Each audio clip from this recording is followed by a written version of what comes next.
விளங்கக்கூடிய முக்கியமான காரணிகளில் ஒன்று தேர்தல். 5 ஆண்டுகளுக்கு ஒருமுறை நடத்தப்படும் இந்த திருவிழாவின் நாயகர்களான வாக்காளர்கள் தான் ஆட்சியாளர்களை தீர்மானிக்கின்றனர். மக்கள் பிரதிநிதிகளால் அளிக்கப்பட்ட வாக்குறுதிகள் நிறைவேற்றப்படுகிறதா என்பது $1,000,000 கேள்வி. இந்த கேள்விக்கணையோடு தொகுதி வாரியாக வலம் வந்து வாக்காளர்களின் நாடி துடிப்பை அப்பட்டமாய் கூறி வருகிறது தினம் ஒரு தொகுதி. இன்றைய நிகழ்ச்சியில் அருப்புக்கோட்டை தொகுதி பற்றி பார்க்கலாம்.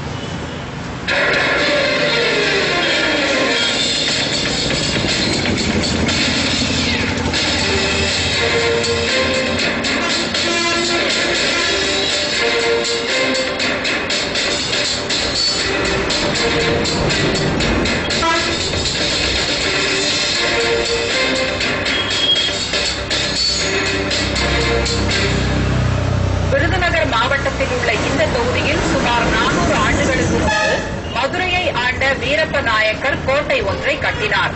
இது அரவக்கோட்டை என அழைக்கப்பட்டு காலப்போக்கில் அருப்புக்கோட்டையாக மாறிய வரலாறு உண்டு. முதலமைச்சராக இருந்த எம்ஜிஆர் 1977 இந்த தொகுதியிலிருந்து எம்எல்ஏவாக தேர்ந்தெடுக்கப்பட்டதும் அருப்புக்கோட்டை அருகிலுள்ள புல்லூர் சந்தை கிராமத்தில் பிறந்த வீரப்ப செட்டியார் மொரீஷியஸ் நாட்டின் குடியரசுத் தலைவர் பதவியை 2 முறை அலங்கரித்தவர் என்பதும் பெருமை சேர்ப்பவை. இங்கு கைத்தறி, விசைத்தறி, நூற்பாலை மற்றும் விவசாயங்கள் முக்கிய தொழில்கள். தொகுதியில் ஆண் வாக்காளர்கள் 98,789 பேரும், பெண் வாக்காளர்கள் 1,01,764 பேரும் உள்ளனர். 3ஆம் பாலினத்தவர்கள் 10 பேரை சேர்த்து மொத்த வாக்காளர்களின் எண்ணிக்கை 2,05,563. இங்கு தேவாங்க செட்டியார், சாலியர், நாயக்கர், ரெட்டியார், நாடார் உள்ளிட்ட சமூகத்தினர் கணிசமாக வசித்து வருகின்றனர். 2011 நடைபெற்ற சட்டப்பேரவை தேர்தலில் அதிமுக சார்பில் போட்டியிட்டு வெற்றி பெற்றவர் வைகை செல்வன். அமைச்சராக சில காலம் பணிபுரிந்த இவர் பின்னர் பதவி பறிக்கப்பட்டவர்களின் பட்டியலில் இணைந்தவர். தற்போது எம்எல்ஏவாக வலம் வரும் இவர் மீது தொகுதி மக்கள் கடும் அதிருப்தியில் இருப்பது தெளிவாக தெரிகிறது. அருப்புக்கோட்டை ரயில் நிலையம் வழியாக சிலம்பு விரைவு ரயில் உள்ளிட்ட ஏராளமான ரயில்கள் முன்பு இயக்கப்பட்டன. ஆனால் அகல ரயில் பாதையாக மாற்றப்பட்டும் கூடுதல் ரயில்கள் இயக்கப்படவில்லை என ஆதங்கம் தெரிவிக்கின்றனர் வியாபாரிகள். விருதுநகர் மாவட்டத்தில் விருதுநகருக்கு அடுத்தபடியாக அருப்புக்கோட்டை மிகப்பெரிய நகரம், மக்கள் தொகை அதிகமுள்ள நகரம். தொழில் வசதியிலையும் பெரிய பெரிய மில்லு, ராமலிங்கம் மில்லு, இந்த மாதிரி மில்லு எல்லாமே இருக்குது. இந்த சூழ்நிலையில் அருப்புக்கோட்டை ரயில்வே ஸ்டேஷன் ரொம்ப முக்கியமானது. ஒரு ட்ராவலில் எல்லா பஸ் போக்குவரத்து, எல்லா போக்குவரத்துக்கும் இந்த ட்ரெயின் போக்குவரத்து ஏற்கனவே இருந்தது. இந்த ஏரியாவில் அருப்புக்கோட்டையில் புதுசாக எதுவும் கிரியேட் பண்ணல. ஏற்கனவே இருந்த ரயில் பாதையில் நாங்கள் கேட்குறோம். சிலம்பு எக்ஸ்பிரஸ் இந்த பக்கம் தான் வந்துட்டு இருந்துச்சு. அதை திடீர்னு எந்த ஒரு காரணம் இல்லாமல் நிப்பாட்டிட்டாங்க. ரயில்வே ஸ்டேஷனுக்கு மட்டும் 242 கோடி செலவழிச்சிருக்காங்க மக்கள் வரி பணத்தில் இருந்து. இவ்வளவு செலவழிச்சும் இந்த ட்ரெயின் வராது எங்களுக்கு பெரிய வருத்தமா இருக்கு. கைத்தறி தொழிலை மேம்படுத்துவதற்கான திட்டங்கள் எதுவும் மேற்கொள்ளப்படவில்லை என்பது நெசவாளர்களின் குற்றச்சாட்டாக முன்வைக்கப்படுகிறது. கூட்டுறவு சங்கங்கள் ஏகப்பட்ட கூட்டுறவு சங்கங்கள் இருந்தது. கூட்டுறவு சங்கங்கள்ல பூராவே மோசடி தான், தொடர்ச்சியா மோசடி எடுத்து மக்கள் போராட்டமா பண்ணி பார்த்தாங்க.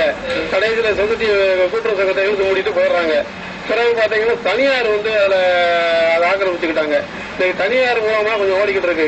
தனியார்கள் கைத்தறி வாண்டியிருக்கா, சில பேர் ஒப்பந்தத்துக்குன்னு சொல்லி எடுக்க போறோம், அவர் அட்வான்ஸ் கொடுக்குறாங்க ஒரு 10,000 20,000 சொல்லி, அதை வச்சு இப்படி ஓடிக்கிட்டு இருக்கு.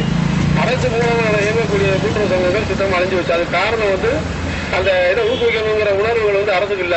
செம்பட்டி, புலியூரான் உள்ளிட்ட பல்வேறு கிராமங்களில் மல்லிகை பூ சாகுபடி நடைபெற்று வருகிறது. இப்பகுதியில் நறுமண ஆலை அமைப்பதாக கொடுத்த வாக்குறுதி கிடப்பிலேயே இருப்பதாக கவலை தெரிவிக்கின்றனர் விவசாயிகள். செம்பட்டி பஞ்சாயத்தில் ஒரு 4 கிராமம் பூச்செடியில விவசாயம். போன எம்எல்ஏ பூச்செடி கம்பெனி வச்சு தரேன் அப்படின்றாரு. அது இன்னும் என்ன ஏதுன்னு எடுத்து பார்க்கவே இல்லை. இப்ப நாங்க பூ பேரிட்டு போய் போட்டோம்னா அதை விலைவாசி ரொம்ப டாமேஸா ஓடுகிறது. அதனால ஒவ்வொன்றத்துக்கு விற்காம கூட கிடந்து போத அதை நாங்க பிறக்கக்கூடிய கூட கொடுக்க முடியல. கைத்தறி, விசைத்தறி தொழிலின் ஓர் அங்கமான சாயம் ஏற்றும் தொழில் பல்வேறு சிக்கல்களில் சிக்கி தவிப்பதாக கூறுகின்றனர் இத்தொழிலில் ஈடுபட்டுள்ளவர்கள். சாய தொழில் கைத்தறிக்கும் விசைத்தறிக்கும் சாயம் போட்டு தர்றோம். நாங்க 45 வருஷம் 40 வருஷத்துக்கு மேல வேலை பார்க்கிறோம். ஆனா எங்களுக்கு வீரியம் கம்மி இந்த சாயம் போடுறதுல. நாங்க கையில தான் போடுறோம். எங்களுக்கு எந்த வித பாதிப்பும் கிடையாது. அப்ப இருக்கிற அரசாங்கமும் ரொம்ப மாசு கட்டுப்பாடு வாரியத்துல இருந்து ரொம்ப இடைஞ்சல் பண்றாங்க. ஆனா இனிமேல் வர்ற அரசாங்கமாவது எங்களுக்கு நல்ல முறையில வேலை செய்யறதுக்கு உத்தரவாதம் கொடுக்கணும். அருப்புக்கோட்டை புறவழிச்சாலையில் பேருந்து நிலையம் அமைக்க வேண்டும் என்ற கோரிக்கை இன்னும் நிறைவேற்றப்படாமல் இருப்பது பெரும் குறை. 10 ஆண்டுகளுக்கு முன்பாக புறவழிச்சாலை அமையும் முன்பாக புறவழிச்சாலையில் ஒரு பேருந்து நிலையம் ஏற்படுத்த வேண்டும் என்று ஒரு திட்டம் வகுத்தார்கள்.